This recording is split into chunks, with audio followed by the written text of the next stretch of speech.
Hi, welcome back to Community Hotline. I'm Monica Weitzel. We're here at MetroEast, and I'm glad you stayed with us.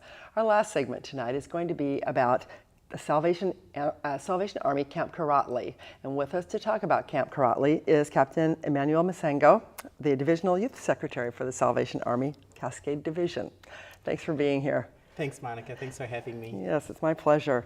Now, Salvation Army, I've had Salvation Army on the show before, and everybody knows. I mean, we've been around for years and years and years and have a great reputation for doing good works in the community. Not everybody knows about Camp Kuratli, and it's a pretty fabulous place, and I've had the pleasure of being out there. Tell me a little bit, if you can, about the Salvation Army, just a little bit about the Salvation Army and what this camp is for. Awesome. I'm always excited to talk about the Salvation Army, especially talking about Camp Kuratli. So what Camp Kuratli does, our main focus is to provide children with a fun, safe environment for something to do during the summer. So we usually reserve June and July for a lot of fun for kids to come out. Kids can come out for a week at a time and just enjoy the outdoors, stay in a cabin with a bunch of other kids, go through a lot of different activities for fun, taking walks in the creek, in the wilderness, learning games, a whole bunch of different things that we hope will really change their summer so that it's not just a dull, boring, I did nothing last summer. But what did you do last summer? They'd actually have something to say, right? Yes. Right. Well, a lot of kids don't ever get out in the country very much. And this really, even though it's not very far away, it feels like you're out in the woods. It feels like you're way far away from the city, doesn't it? It definitely feels like you've driven 4 or 5 hours to go out of town, but it's only out of Portland, only 20 to 30 minutes out, and kids can really go out and enjoy themselves. Unfortunately, most of the kids we work with don't really have a lot to do in the summer. Usually parents are working, so they're at home or just hanging out with friends. Not a lot to do for them, and camp gives them an option of something fun and productive. Right, and I think one of the most important parts about the camp is the fact that you provide this service for kids whose families perhaps could not afford that. Isn't that right? For sure. It actually costs us more than $350 to have a kid be at camp for a whole week, feed them, have all the fun they have. But most of the kids that come to us come on maybe spending anywhere from $20 to $40 to $50. So we're subsidizing the majority of the cost for camp. So it's a great way of getting kids to come out to camp, have fun, and hopefully go back home and wanting to come back the following year. Sure, sure. So what are the age ranges for the kids that come to the camps? So we have 2 camps in one. The younger kids, ages 7 through 12, get to be in main camp. And then with older kids, 13 through 17, they can be in the wilderness program. This is where they get to do the, I guess, more fun stuff since they can handle it. At 13 to 17, they get to actually sleep out in the woods or under a tent, where they really get to experience the outdoors. The kids, we get to give them a taste during the day, but we put them away in safe cabins for the night. And you know what? When you're a kid, even being in a cabin with other kids, that's a huge deal. That's a really fun thing. I remember going to a camp as a kid, and just being able to be in a cabin with a bunch of other kids in a bunk bed or whatever is a really fun thing.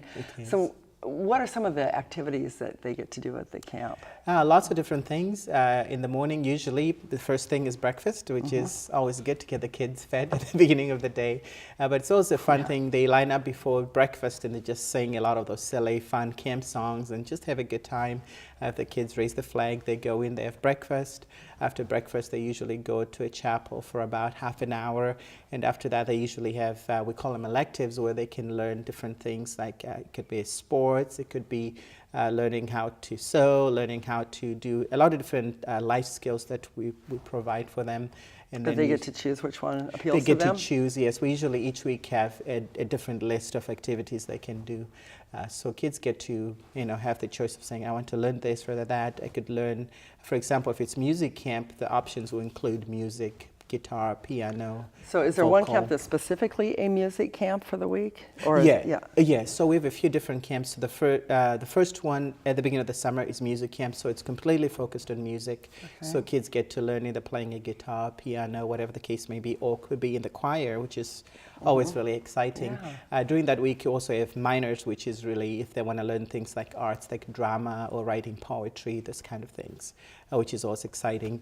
And then if it's a sports camp, obviously there will they'll be learning sports. Most of the ones that we do is basketball, soccer, baseball, volleyball, swimming, and every kid wants to be in the pool, for example, in the summer. But they get to learn so many different things. Yeah. And then the rest of our camps have a little bit of everything else that they can learn. Your all-around camp experience. Yes, it is. I think you brought some pictures, and I'd love to take a look at some of those pictures of the kids at the camp, because they all look like they're having a heck of a good time. So maybe we could take a look at that now. For sure. Now this is a big group. Would this be all of your campers for the week in this one picture? Yes, this will be an example from our music camp week. So you'll see all the green shirts are the campers, or the red shirts are the guest staff. So we have a lot of kids, for example, that week that were learning different instruments and music. So we usually range from 150 to 170 kids a week. That's a lot of kids. Now what about those buildings in the back there? What are those? The buildings in the back are actually the cabins, so you'll see there are 2 levels. So on the bottom floor is a cabin, and above them is another cabin. So we have 8 of those, 4 for boys and 4 for girls. Wow, those are big cabins. Those are fancier cabins than they had when I went to camp as a kid. Yes, they're really fun. Nice, yeah. The next building is actually a dining hall, and you'll see the kids lining up, singing those silly songs I was talking about, waiting for their turn to go into the dining hall, which is always a fun environment walking in there. And good food. And good food, yes. That's another shot, I think, of the kids waiting to go inside. One of the really cool things we do just before a meal, for example, at dinner, is they get to lower the flag or raise the flag if it's in the morning. So that's always neat to see, to teach the kids how to properly handle the flag and fold it at the end of the day. And to learn respect for the flag. And it is. Yeah. Oh, that's a great picture. A great picture, and look at all his faces. I know, look at all those expressions. They look like they're having a good time. Yes. And is that one of the officers, Salvation Yes, Army that's one of the officers. I was actually doing the position that my wife and I are currently in now. Okay. Beverly, she's moved on to Washington. The next one I mentioned earlier, we usually have about half an hour of chapel, so you'll have some kids saying their prayers there. But it's non-denominational. Anybody can attend, correct? I mean, as far as the kids attending, they don't have to be any particular... No, yeah, they can definitely be from any church or no church. Right. We just let the parents know ahead of time when they're coming that they will be having chapel as part of their week, and most parents really like that about camp. Okay. And what are they doing here? It looks like they're also in the dining hall on that one, and they're playing some of those games. I guess little our kids' table's games, clean. yeah. Yes. Yeah. Because sometimes, in order to be dismissed to the next activity, we say, hey, who's the most creative? And kids get to come up. It's amazing how creative kids get to be. They are, aren't they? Yeah. Oh, look at them. Yeah, here's some boys hanging out. Yeah, it looks like they're having I bet fun. they make a lot of great friends, don't they? They do. The amazing thing is, year after year, see a kid coming back and say, hey, I've been coming to camp with this kid for the last 3 or 4 years. Wow. So it's amazing how much kids will remain connected from year to year. Oh, this looks like an award here. Yeah, it looks like an award. That'll be an example from our music camp. So at the end of the week, after all the kids have learned the different music instruments and things like that, we get to pick maybe the ones that have excelled in learning a new instrument or improving an instrument they already had. So you see one of the young people here. He looks pretty pleased to be given that really award. Happy. Yeah. And it's really neat because this young guy here is now a young adult. I think he's about 22 years old now, and this picture is, I think, for him is probably about 17. So it's neat to see some of these kids still around, and he actually still plays trumpet, which is exciting. So some of them keep you in touch with you. For sure, they do. Yeah. This must be sports camp. This is sports camp. You'll see a lot of soccer balls going on there. I love soccer myself, so you'd probably see me out there when you come out doing sports camp. Where's Emmanuel? Oh, he's out there playing soccer. Yes. And this is the chorus, so this is part of the music camp. This would be part of the music camp, and it looks like they were performing one of the songs that they've learned on all week. Great. Do they perform then at the end of the week? Yeah, so at the end of music camp, we actually have a big concert that we actually invite all the parents to come out for that, fun. which is always exciting. So the parents get to witness their kids, doing their thing. Maybe they're like, I did my kid sings. So it's exciting. Do they have to have had any musical background to attend? Not at all. We just, when they come in, they get to audition, and so we know where they are. So we can put them in the beginner class or a little bit more advanced. Good. Oh, look at this. Yeah, so you see Let's kids see the having play fun. structure there. Play structures, yes. This looks like fun. smiles all around. Yeah, that's a good thing.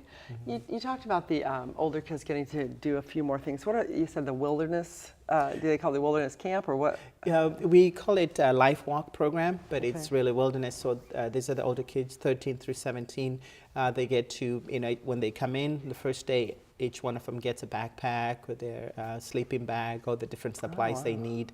So what we've been doing the last couple of years is they basically get to camp out in a different part of camp each night of the week. So it's as if they're on a little journey. That's why I call it life walk. I like So that. they kind of walking through as they're learning the different aspects. And one of the things they do, or some of the things they do, is also experience some of our high ropes elements. The little kids don't get to do that, but we have all these different high ropes elements that the teens get to do. They get to go on a really, I think, a 50-foot climbing tower, all these different things. That just makes me cringe. I don't think I'd be able to do that. I think a few of the kids cringe, but most of them, by the end of it, they say, I'm glad I tried well, it. it's a little peer pressure, and once they do it, it probably gives them a lot of confidence in themselves. But It overcame does. their fear. Maybe I could even do that. I don't know. But There you go. We should get you out there and yeah, okay, strap you in. okay. They have a zip line? Did I hear they have a zip line? Yes, we have a zip line as well. Again, that's one of the other things that Another teens kinda- get to yeah. experience. Yeah. Again, it's very interesting. At the end of the week, sometimes the kids will say, well, I'm really glad I tried that out. I bet. So one of the things they actually talk about during the program is helping to conquer your fears. So whatever the fear is, they can use the example of saying, hey, you were not going to go on the zip line, aren't you glad you did? So it helps them overcome their fears. Yeah. So we say by the time they leave, when you go back home, whatever your fears in life are, look at this, you can conquer your fears. That's great. That's great. I bet they learn a lot of good life skills going through that kind of thing. They do, and that's one of our main goals is we only have the kids for a week, but we hopefully equip them with some life skills that they can count on when they go back home. If people are interested in having their kids be part of this program, they can go to your website and find out about the summer camps there. If there are people that are interested in helping out, say they want to, maybe they want to volunteer, do you have positions for volunteers there? Yes, we do. We have to go through a little training if you're going to be a volunteer, Sure. but we do have volunteer opportunities. And on the website, we'll have that option on campkuratli.org. They can go in and sign in, or there's a space to send an email or just make a phone call to camp, and we'll be happy to walk them through the Great. process. And always donations, of course, I'm sure are accepted. Oh yeah, we take all sorts of donations, especially money ones. Yeah, especially money, but in kind, I'm sure too. Yes. What about how big is the space itself? How big is how many acres or? So the main part of camp is about 40 acres, and over the last couple of years, we've been able to actually acquire another 40 acres on the east side of camp. So, on the west side of camp. So we're really excited for the new opportunities that will be happening on that new property once we get everything going there. Before we run out of time, tell me, there are some other things that you do at the camp. People can also reserve this space for other things rather than just the camps throughout the rest of the year. Can you tell me real quickly about that? Yes, between September and May, the public can actually come out. If they wanted to come out for a day and rent the space, they can go through those ropes elements I was talking about. Oh, really? Great place for team building activities, for example. So could a company, like a small company, come out and bring their 20 employees or something out there for a team building kind of thing? Yeah, we've had groups as small as 10 people come out. So we offer really, really great rates where people can come just for a day, or if they want to come for a weekend, there's all the information is available on our website. They can either make a phone call or go to the website and reserve a place for a retreat or just a one-day outing. Really, really beautiful environment. And family reunions as well. And family reunions. In fact, there's a family that for one of our staff who they love coming year after year, and they got more than 20 people coming out for the weekend, and they love, and they've been doing it for years. Fun. It's a Fun great stuff. place. Great. Any last words that I need to know about Camp Kuratli before I let you go, Emmanuel? Well, Camp Kuratli is a fun place to be. So if you're a kid, please show up, or if you're a parent or grandparent, talk to your child or grandkid and say, hey, check Camp Kuratli out. We also offer tours if parents wanted to just kind of come in and look at the space. Just to see if it's something they felt comfortable sending their Exactly. family. So we offer that. And also we just want to say thank you to you for having us here, and just for the public for all their support of the Salvation Army over the years. Right. Thank you so much. Appreciate it. Thank you. Thanks for watching Community Hotline. Now, your family has some options for things that they can do this summer, places they can go, places for your kids to become involved. So I hope you've learned something tonight. And don't go too far away. We'll be right back here next week. I'm Monica Weitzel. We're at MetroEast. This is Community Hotline.